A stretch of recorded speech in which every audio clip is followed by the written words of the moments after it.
تو اگلا سوال ہمارے پاس ہے سوال نمبر 65، الصوت الذی لا یہتز معه الوتران صوتیان یسمى الصوت المحموس، وہ آواز جس کے ذریعے وہ وتران صوتیان نہ ہلیں نہ حرکت میں آئیں تو اس کو پست آواز کہتے ہیں، آہستہ آواز۔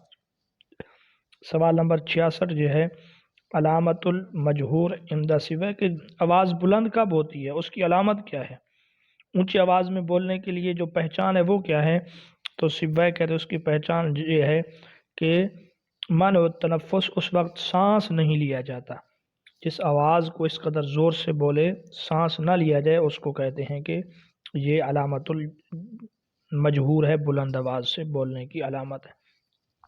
67 علامت الشدید عند سبوہ، شدید کی یعنی شدید حرف کی پہچان ان کے نزدیک یہ ہے، سبوہ کے نزدیک، منع الصوت کی آواز نہیں نکلتی، آواز بند ہو جاتی ہے۔ عدد اصوات المجہور، اور اونچے بولے جانے والے حروف کی آوازیں، وہ حروف جو اونچے بولے جاتے ہیں وہ کتنے ہیں؟ وہ 15 ہیں۔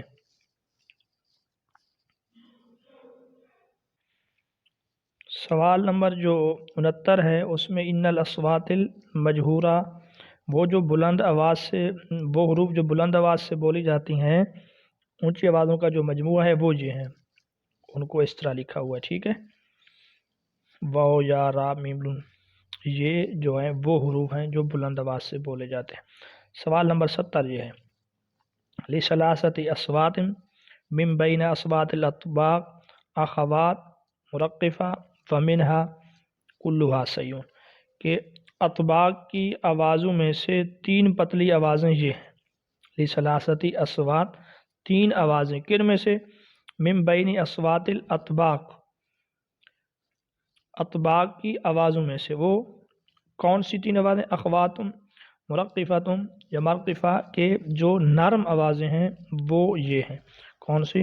صاد، سین، ظا، زال، طا، دال، یہ تمام صحیح ہے۔ سوال نمبر 71 ہے نطق الاصوات الشدیدۃ المجہورہ فی حال السکون بما یشبہ النبرہ یسمى قلقلہ، حالت سکون میں شدید اور اونچی آوازوں کو پڑھنا، نطق الاصوات الشدید المجہورہ، شدید آوازوں کو اور بلند آوازوں کو پڑھنا کب؟ حالت سکون میں، اس کو کیا کہتے ہیں؟ اس کو قلقلہ کہتے ہیں۔ اگلے سوال 72 میں انہوں نے حروف قلقلہ کے متعلق بتلا دیا کہ حروف قلقلہ ہیں کون سے، تو کہا قطب، جدن، یہ 5 حروف ہیں، ان کو حروف قلقلہ کہا جاتا ہے۔ اصوات الصفیر، سوال نمبر 73 میں بتایا جا رہا ہے وہ آواز جن سے سیٹی والی آوازیں جو ہیں وہ کون سے ہیں؟ وہ صاد، سین، زا، ان کو پڑھتے ہوئے سیٹی کی طرح وہ ہوتی ہے۔ اصوات الغنہ، سوال نمبر 74 میں نون اور میم یہ غنہ والے آواز ہیں۔ اصوات الذی ینتشر فی الفم تسمى، وہ آوازیں جو منہ میں پھیل جاتی ہیں، ینتشر فی الفم، جو منہ میں پھیل جاتی ہیں، ان کو الصوت المتفشی کہتے ہیں، یعنی پھیلنے والی آوازیں۔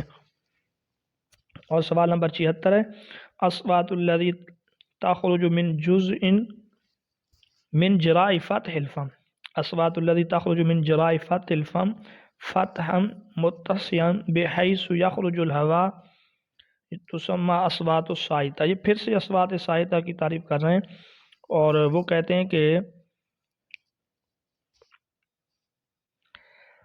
کہ وہ آوازیں جو نکلتی ہیں منہ سے کشادگی کے ساتھ، من جراء فتح الفم، کہ منہ کے کشادگی کے ساتھ نکلتی ہیں، اس طور پہ کہ ان کے نکلنے سے منہ سے ہوا بھی گزرتی ہے، آوازوں کے نکلتے ہوئے منہ سے ہوا بھی گزرتی ہے، تو ایسے آوازوں کو کیا کہتے ہیں؟ اصوات صاعدہ کہتے ہیں۔